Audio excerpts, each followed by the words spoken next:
एक कैंपस में इतना कुछ मौजूद है और जिसमें 522 चिकित्सक हैं, 5000 से अधिक यहाँ पे छात्र छात्राएं हैं और 7,500 यहाँ पे अन्य कार्मिक भी 60 विभागों के साथ 27 सुपर स्पेशलिटी के साथ इस चिकित्सा विश्वविद्यालय को यहाँ पे संचालित कर रहे हैं।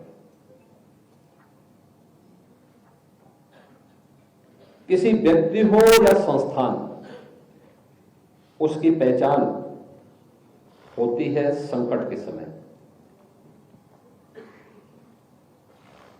सामान्य दिनों में तो हर व्यक्ति काम कर सकता है,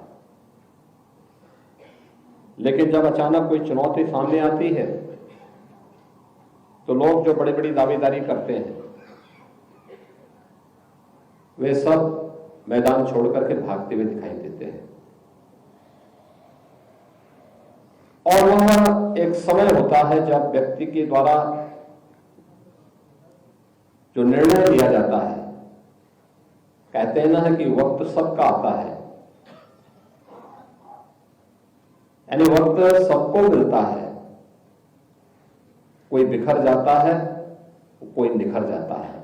तो चुनौती को जो स्वीकार करता है वही निखरता है और चुनौती से जो भागता है वही बिखर जाता है। तो उन्हें बिखरना नहीं है, हमने निखरना है, अपने संस्थान के गौरव को बढ़ाना है और उसके माध्यम से स्वयं को गौरव को भी आगे बढ़ाना है। और वह एक अवसर है आपके पास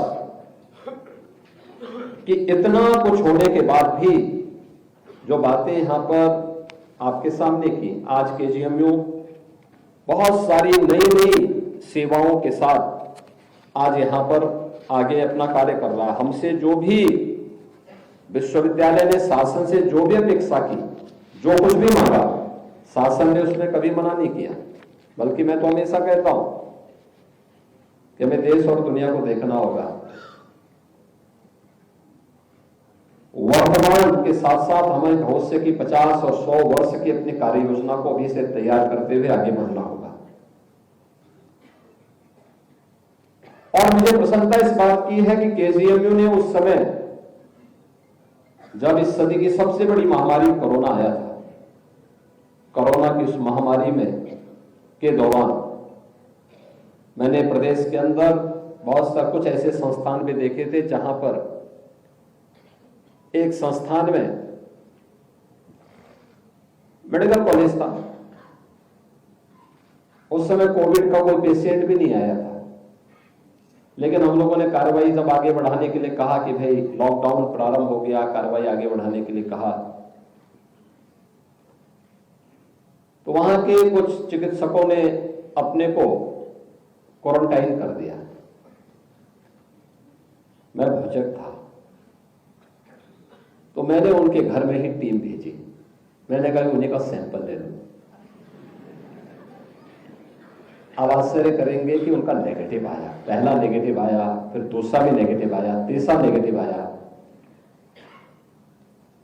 तो फिर उन्होंने कुछ मैनेज करने का प्रयास किया, तो मैंने कहा नहीं, चौथी बार तो अब मैं तुम्हें ही नेगेटिव करूंगा। और चौथी बार फिर मैंने उनको सस्पेंड किया। बाद में उन्होंने वहां के प्रिंसिपल पर और तमाम उन पर बहुत दबाव बनाया। मैंने कहा नहीं, मैंने कहा जब तक कोविड पूरी तरह समाप्त नहीं होगा तब तक इनको बहाल नहीं करेंगे। और तभी हमने बहाल उनको किया जब कोविड समाप्त सचमुच हो गया। लेकिन केजीएमयू एक ऐसा संस्थान था जो डे फर्स्ट से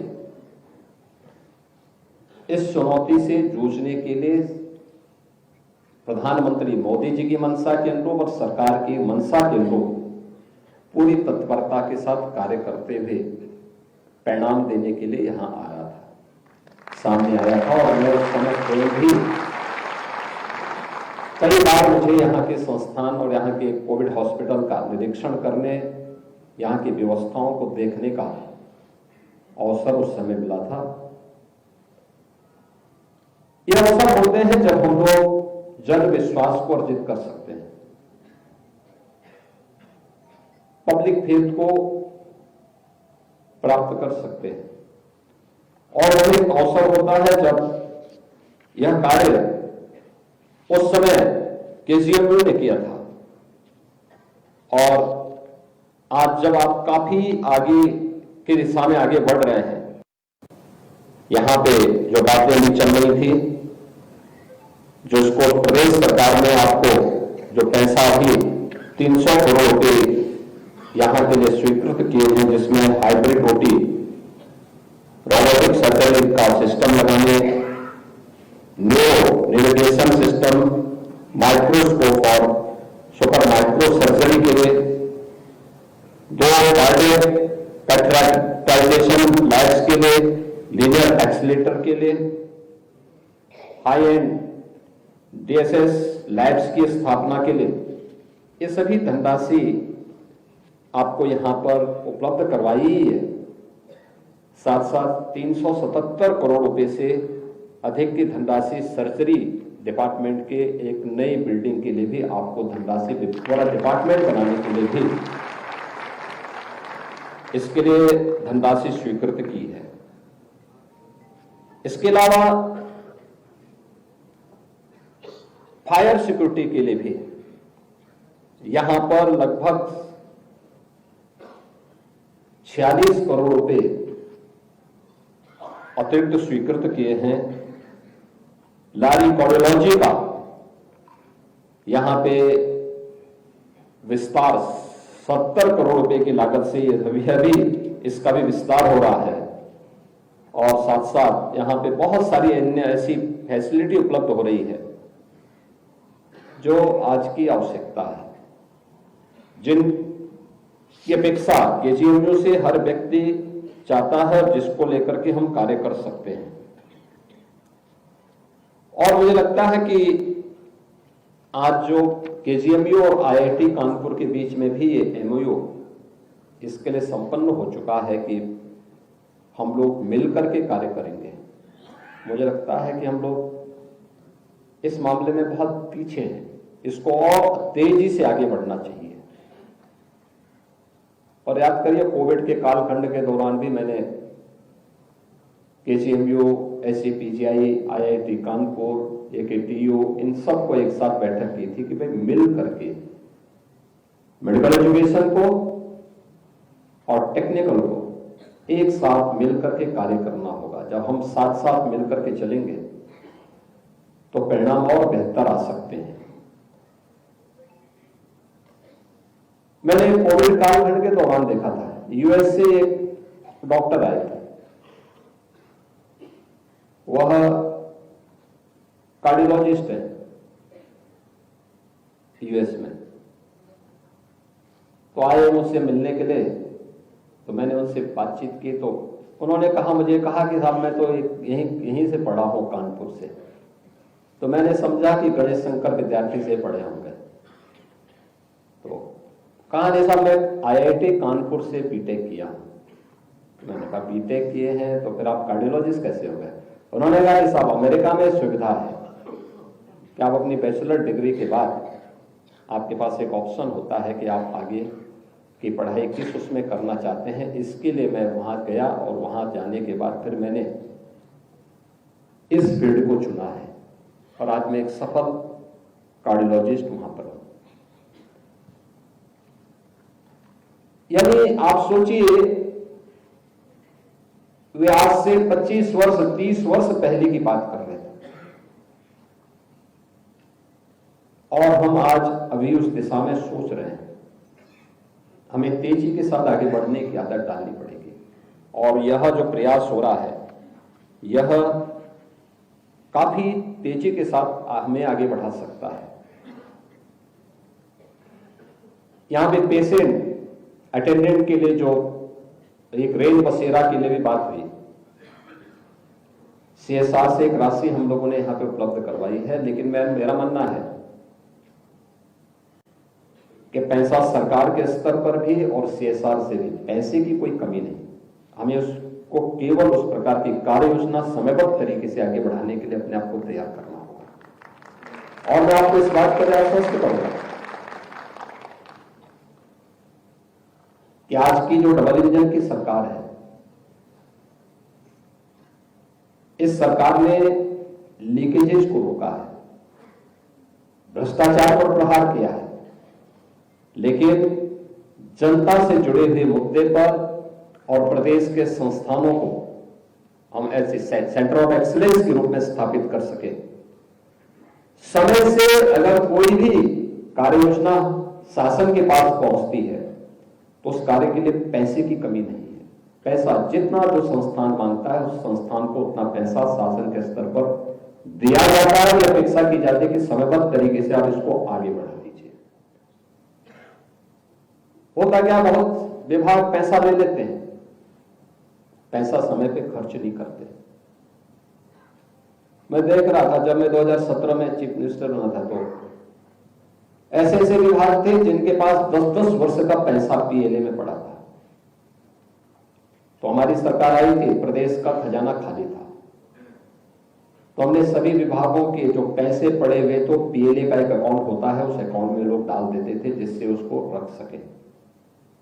तो मैंने कहा ये सब पीएलए में जितना पैसा है सारा निकालो, और उस पैसे को निकाल करके हमने अगले समय के लिए प्रदेश के कार्मिकों के वेतन की व्यवस्था भी दी, किसानों का कर्ज माफ भी किया कर दिया, और पैसा कम भी नहीं हुआ। मैंने तब से कह दिया है कि अगर 31 मार्च तक कोई विभाग स्वीकृत पैसे को खर्च नहीं करता है तो शासन उसको वापस मंगा ले और फिर अपने रूटीन के कार्यों के साथ उसको जोड़ ले। अगले साल के बजट में फिर हम उसको करें, और इसलिए समय से हम अपने कार्यक्रम को आगे बढ़ाएं।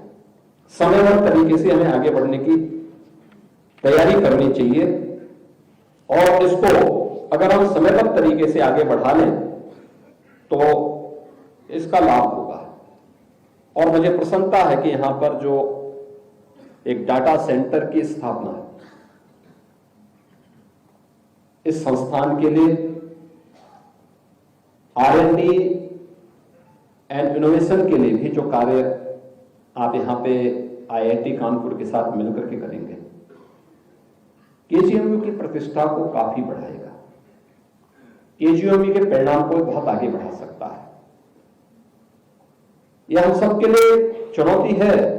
KGMU में जितनी मरीजों की अभी यहां पे OPD में जितने लोग आना चाहते हैं, कैसे हम स्क्रीनिंग करें, टेली कंसल्टेशन हो सकता है, वर्चुअल ICU हो सकता है, यहां पर सामान्य पेशेंट के लिए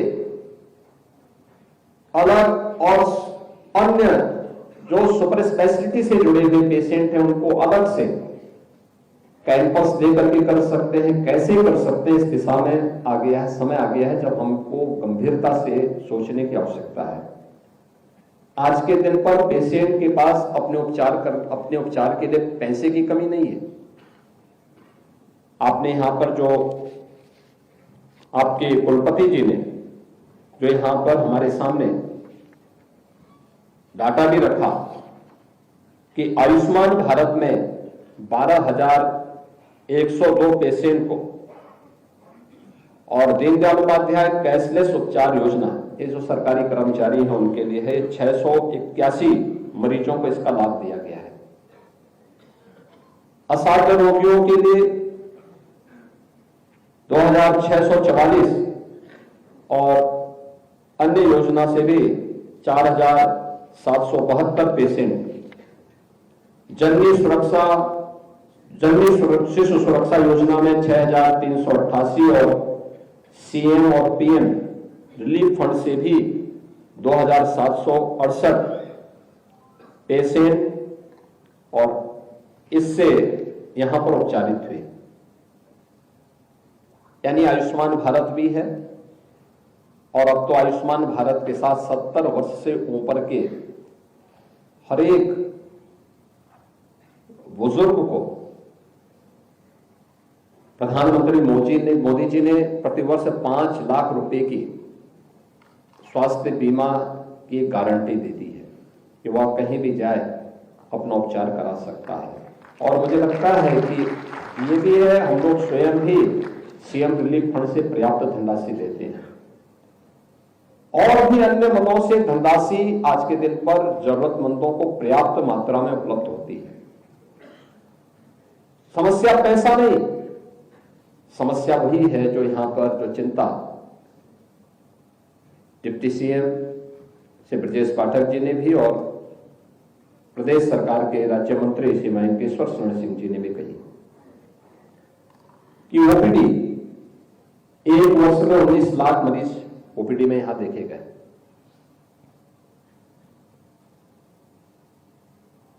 अब आप मान के चलिए कि 10,000 पेशेंट यहां पे आते हैं। ये संख्या बढ़नी है, घटनी नहीं है, क्योंकि जो दिनचर्या है, जिस प्रकार से दिनचर्या है, वो दिनचर्या व्यक्ति के पास स्वयं के लिए समय नहीं और दूसरी बीमारी उसने जो पाल ली है स्मार्टफोन की, तो ये इसको और बीमार करेगा। अभी तो आपको अलग से मानसिक रोग का एक बहुत विस्तार देना होगा, क्योंकि एक नई बीमारी पैदा करने वाला है। उन स्थितियों में, उन चुनौतियों के लिए अभी से अवेयरनेस पैदा करना। अगर कोई बात केजीएमयू बोलेगा, आईआईटी कानपुर बोलेगा, उसका महत्व होगा, लोग सुनेंगे, अभिभावक भी सुनेंगे। नहीं तो बच्चा बाद में पैदा होता, उसके लिए स्मार्टफोन माँ बाप पहले से खरीद के रख देते हैं।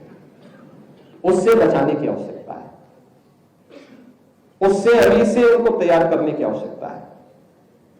38 लाख पेशेंट आपने ओपीडी में देखे एक वर्ष में, और 1.5 लाख आपने यहां पे आईपीडी में भर्ती उपचार के लिए भर्ती किए।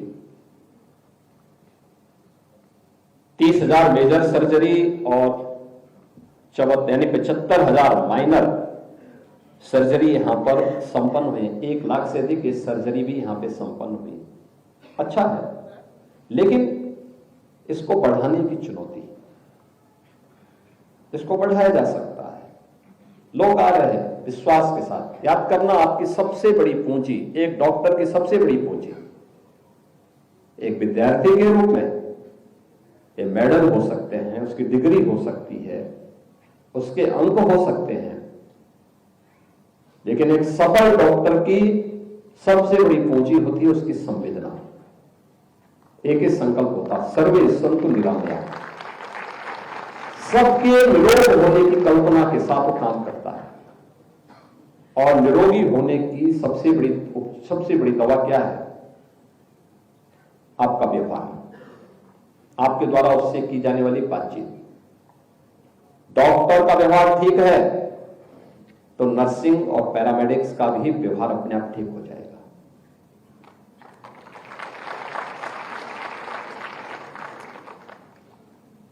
हमें उस पर विचार करने की आवश्यकता है, कैसे हम इसको कर सकते हैं। उस संवेदना को और आगे बढ़ाने की आवश्यकता है। और याद करना, बीमारी तो आती है, बीमारी जैसे गायब हुई तो पेशेंट भी धीरे धीरे करके भूल जाता है, बीमारी भी भूल जाता है, और भी क्या है। लेकिन व्यवहार, जैसा व्यवहार आप करेंगे और व्यवहार ऐसा होता है कि वह बहुत लंबे समय तक उसके साथ चलता है। और उस व्यवहार के लिए एक चिकित्सक के रूप में उस संवेदना को अपने साथ बनाए रखने के लिए हमें विशेष प्रयास करने की आवश्यकता है। ये जितने भी आपने यहां पर बताए हैं, ये सचमुच एक टारगेट हमारे पास होना चाहिए। प्रधानमंत्री मोदी जी ने देश को 2047 तक, जब ये देश अपनी आजादी का शताब्दी महोत्सव मना रहा होगा, एक लक्ष्य दिया है। केजीएमयू के सामने अगले 5 वर्ष में केजीएमयू 125 वर्ष की अपनी शानदार यात्रा को आगे बढ़ाएगा। NRFF रैंकिंग में, नेक की रैंकिंग में हमारा कौन सा स्थान होगा? 1। उसके लिए भी अपने आप को तैयार करना है। लेकिन साथ साथ हमारे द्वारा दी जाने वाली सेवा प्रदेश के लिए, मेडिकल एजुकेशन के लिए भी और स्वास्थ्य सेवाओं के लिए भी, यह दोनों फील्ड में हम एक स्टैंडर्ड सेट करें और इसका पालन फिर प्रदेश के अंदर अन्य सभी संस्थान कर सकें, यह हमें सुनिश्चित करने के लिए अपने आप को तैयार करना होगा। इसके लिए हम अपने आप को अभी से तैयारी करें। 5 वर्ष का भी और 30 वर्ष के बाद जब यह संस्थान अपने 150 वर्ष की यात्रा पूरी कर रहा होगा, उसमें से बहुत सारे लोग उस समय नहीं रहेंगे, लेकिन उस नींव उसकी अभी से डालनी होगी। आप सोचे ना, 1905 में जब KGMU की स्थापना हुई होगी, उसके लिए जब विचार हुआ होगा, उससे पहले उस समय लोगों को थोड़ा पता रहा होगा कि 120 साल के बाद भी लोग यहां पे हमें याद करेंगे। 120 वर्ष के बाद यह संस्थान इतने बड़े संस्थान के रूप में विकसित होकर के आगे बढ़ेगा और इतने बड़े संस्थान के रूप में लाखों लोगों को, आप सोचिए, जो 19 लाख लोग पिछले 1 वर्ष के अंदर, यानी अभी तो 9 ही महीने हुए हैं, इन 9 महीनों के अंदर यहां से उपचार होकर के जा गए हैं,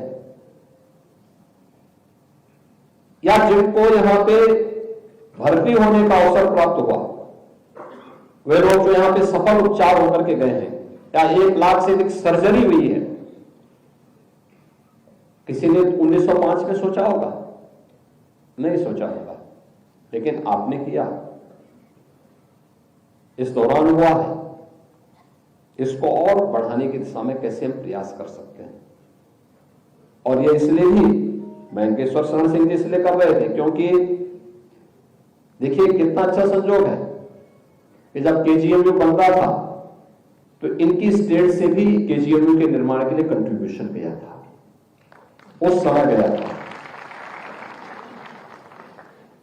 और आज वे भी विभाग के राज्य मंत्री के रूप में प्रदेश के चिकित्सा संस्थान के निर्माण में, उनको संचालन में वे सफलतापूर्वक अपनी यात्रा को आगे बढ़ा सकें, इसके लिए अपना योगदान दे रहे हैं। तो ये दोनों चीजें एक साथ जुड़ती हुई दिखाई दे रही है। हर व्यक्ति की इच्छा होती है, और मैं तो कहूंगा KGMU से कि उन लोगों को बुलाया जाना चाहिए जिन लोगों ने, और ठीक है उस समय की रियासत रही होंगी या समाज के अलग अलग तबके के लोग रहे होंगे, जिन लोगों ने स्थापना के समय इस KGMU के निर्माण के लिए उस समय योगदान दिया होगा।